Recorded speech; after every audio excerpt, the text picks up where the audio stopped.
The the last unanswered question. You do not see that all misery comes from the strange belief that you are powerless? All right, well that was that wasn't very good. Let's try that again. Why is my microphone so tight here? Here we go. Do you not see that all your misery comes from the strange belief that you are powerless?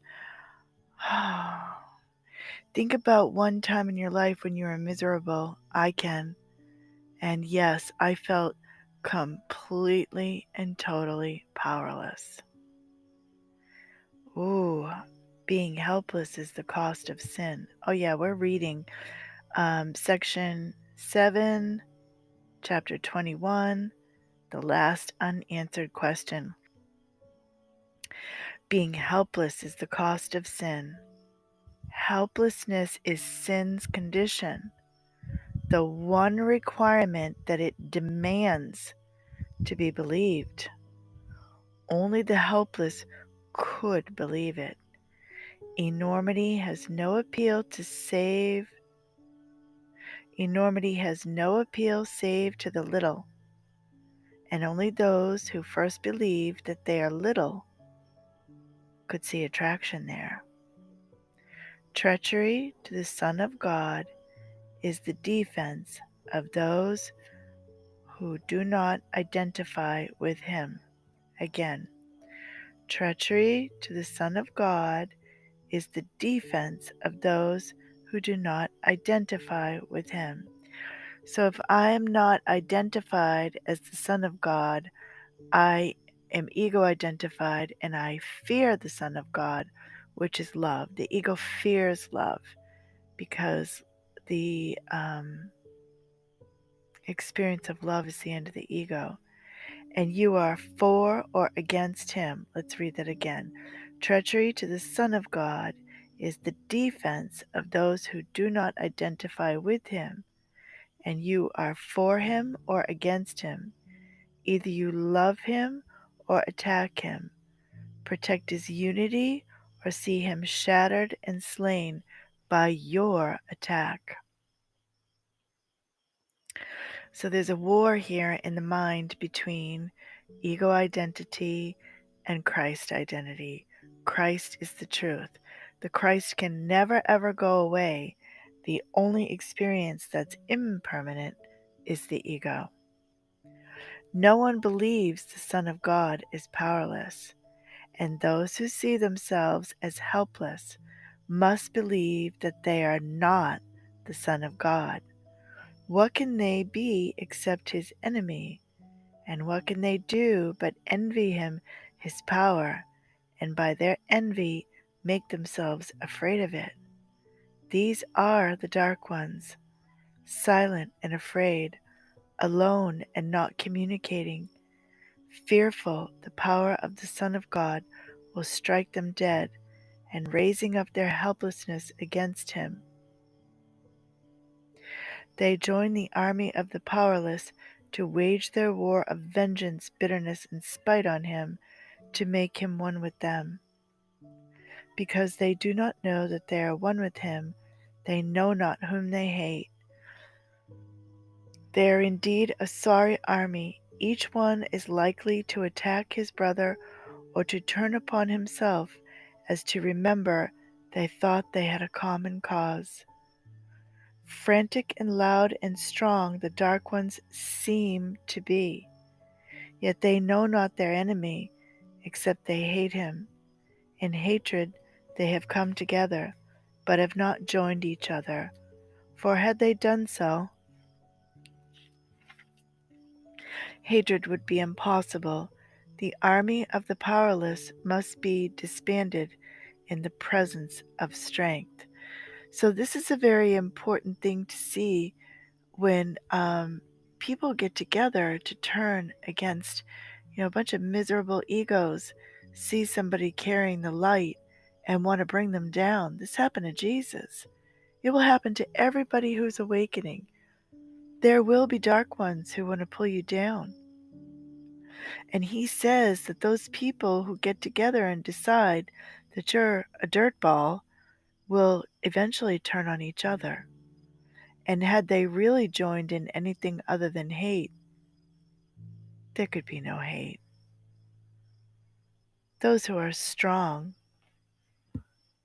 are never treacherous because they have no need to dream of power and to act out their dream, right? Because all this anger is anger at God. All this power struggle is a power struggle with God. How would an army act in dreams? Any way at all. They could be attacking anyone with anything. Dreams have no reason in them. A flower turns into a poisoned spear. A child becomes a giant. A mouse roars like a lion. And love is turned to hate as easily. This is no army, but a madhouse. What seems to be a planned attack is bedlam. The army of the powerless is weak indeed. It has no weapons, and it has no enemy. Yes, it can overrun the world and seek an enemy, but it can never find what is not there. Our physical reality is not the truth. Yes, it can dream it found an enemy, but this will shift even as it attacks, so that it runs at once to find another and never comes to rest in victory. So those who are bent on attack and having an enemy will always find an enemy, and another enemy, but they'll never win, never win. And as it runs, it turns against itself, thinking it caught a glimpse of the great enemy that always eludes its murderous attack by turning into someone else. See how the ego wants to attack? And it starts its attack here, and then it moves there, and then it moves there, but never getting what it wants. How treacherous does this enemy appear, who changes so much it is impossible even to recognize him. Yet hate must have a target. There can be no faith in sin without an enemy. Wow. There can be no faith in sin without an enemy. Who that believes in sin would dare believe he has no enemy? Again, who that believes in sin would dare believe he has no enemy? Could he admit that no one made him powerless? Reason would surely bid him seek no longer what is not there to find. There is no enemy. There's no enemy anywhere. That's the joyous, mind-boggling truth. There is no enemy. Yet first he must be willing to perceive a world where it is not. It is not necessary that he understand how he can see it, nor should he try, for if he focus on what he cannot understand, he will but emphasize his helplessness and let sin tell him his enemy must be himself. But let him only ask himself these questions, which he must decide to have it done for him. Do I desire a world I rule instead of one where I am ruled? Do I desire a world where I am powerful instead of helpless? Do I desire a world in which I have no enemies and cannot sin? And do I want to see what I have denied because it is the truth? Again, do I desire a world I rule instead of one where I am ruled? Do I desire a world where I am powerful instead of helpless? Do I desire a world in which I have no enemies and cannot sin? And do I want to see what I denied because it is the truth?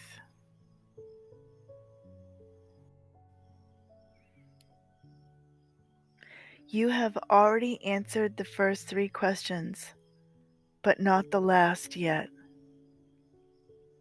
Okay, remember the last one. And do I want to see what I denied because it is the truth? For this one still seems fearful and unlike the others, yet reason would assure you they are all the same. We said this year would emphasize the sameness of things that are the same.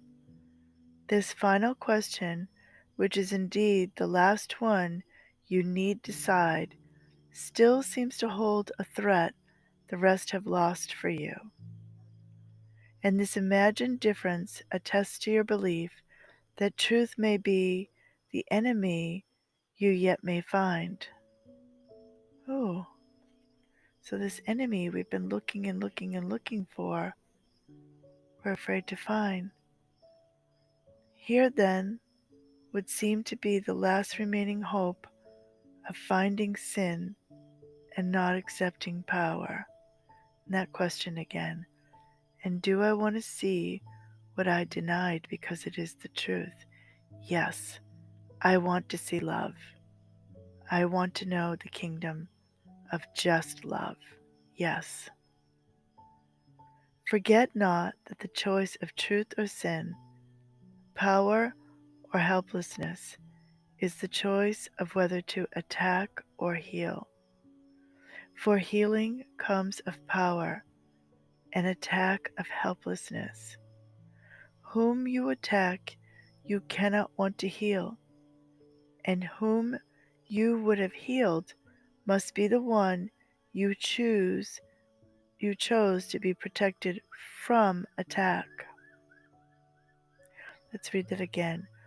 Whom you attack, you cannot want to heal, and whom you would have healed must be the one you chose to be protected from attack. And what is this decision but the choice whether to see him through the body's eyes or let him be revealed to you through vision? How this decision leads to its effects is not your problem, but what you want to see must be your choice. This is a course in cause and not effect. So this course is about going back to the cause, which is love, and its effects, which are only love. And he doesn't want us working with the effects of the ego's thought system. Consider carefully your answer to the last question you have left unanswered still, and let your reason tell you that it must be answered and is answered in the other three. And then it will be clear to you that as you look on the effects of any sin in any form, all you need do is simply ask yourself, is this what I would see? Do I want this? Wow, huh?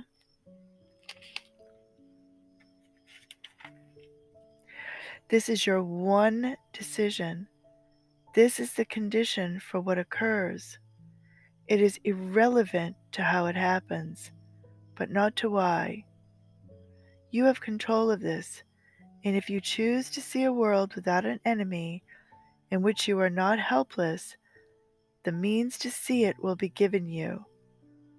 Why is the final question so important? Reason will tell you why. It is the same as are the other three, except in time. The others are decisions which can be made and then unmade and made again. But truth is constant and implies a state where vacillations are impossible. You can desire a world you rule, which rules you not, and change your mind. You can desire to exchange your helplessness for power, and lose the same desire as a little glint of sin attracts you. And you can want to see a sinless world and let an enemy tempt you to use the body's eyes and change what you desire. again. And you can want to see a sinless world and let an enemy tempt you to use the body's eyes and change what you desire. In content, all the questions are the same, for each one asks if you are willing to exchange the world of sin for what the Holy Spirit sees. For it is this the world of sin denies, and therefore those who look on sin are seeing the denial of the real world. Yet the last question adds the wish for constancy in your desire to see the real world. So the desire becomes the only one you have.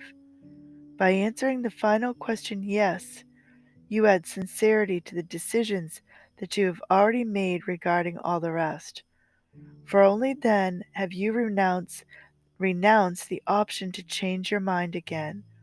When it is this you do not want, the rest are really answered.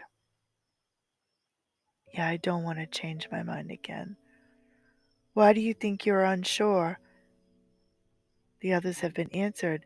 Could it be necessary that they be asked so often if they had? Until the last decision has been made, the answer is both yes and no. For you have answered yes without perceiving that yes must mean not no. No one decides against his happiness, but he may do so if he does not know he does it. And if he sees his happiness as ever changing, now this, now that, now an elusive shadow attached to nothing, he does not decide against it. Elusive happiness, or happiness in changing forms that shift with time and place, is an illusion that has no meaning. Meaning, happiness must be constant because because it is attained by giving up the wish for the inconstant. Joy cannot be perceived except through constant vision, and constant vision can be given only those who wish for constancy. The power of the Son of God's desire remains the proof that he is wrong who sees himself as helpless. Desire what you will, and you shall look on it and think it real. No thought but has the power to release or kill, and none can leave the thinker's mind or leave him unaffected. Now, that right there is a powerful sentence. No thought but has the power to release or kill, and none can leave the thinker's mind or leave him unaffected. So if I'm projecting hatred on anyone, I'm going to get the kickback in my mind. I'm going to feel that within me. The ego will reign supreme with this hatred and malice in my mind, and it'll turn against me as the Son of God, with anxiety, sickness, fear, all of it. Are thoughts then dangerous? To bodies, yes. The thoughts that seem to kill are those which teach the thinker that he can be killed. And so he dies because of what he learned. He goes from life to death to the final proof he valued the inconstant more than constancy. Surely he thought he wanted happiness, yet he did not desire it because it is the truth and therefore must be constant. The constancy of joy is a condition quite alien to your understanding, yet if you could even imagine what it must be, you would desire it, although you understand it not. The constancy of happiness has no exceptions, no change of any kind. It is unshakable as the love of God for his creation, sure in its vision as its creator is in what he knows. It looks on everything and sees it is the same. It sees not the ephemeral, for it desires that everything be like itself and sees it so. Nothing has power to confound its constancy, because its own desire cannot be shaken. It comes as surely unto those who see the final question as necessary, to the rest as peace must come to those who choose to heal and not to judge. Reason will tell you that you cannot ask for happiness inconstantly. For if what you desire you receive, and happiness is constant, then you need ask for it but once to have it always. And if you do not have it always, being what it is, you did not ask for it. For no one fails to ask for his desire of something he believes holds out some promise of the power of giving it. He may be wrong in what he asks, where and of what, yet he will ask, because desire is a request, an asking for, and made by one whom God himself will never fail to answer. God has already given him all that he really wants, but what he is uncertain of, God cannot give, for he does not desire it while he remains uncertain, and God's giving must be incomplete unless it is received. You who complete his will and are his happiness, whose will is powerful as his, a power that is not lost in your illusions, think carefully why it should be you have not yet decided how you would answer the final question. Your answer to the others has made it possible to help you, but partially insane. Your answer to the others has made it possible to help you be but partially insane. And yet it is the final one that really asks if you are willing to be wholly sane. What is the holy instant but God's appeal to you to recognize what he has given you? Here is the great appeal to reason, the awareness of what is always there to see, the happiness that could always be yours. Here is the constant peace you could experience forever. Here is what denial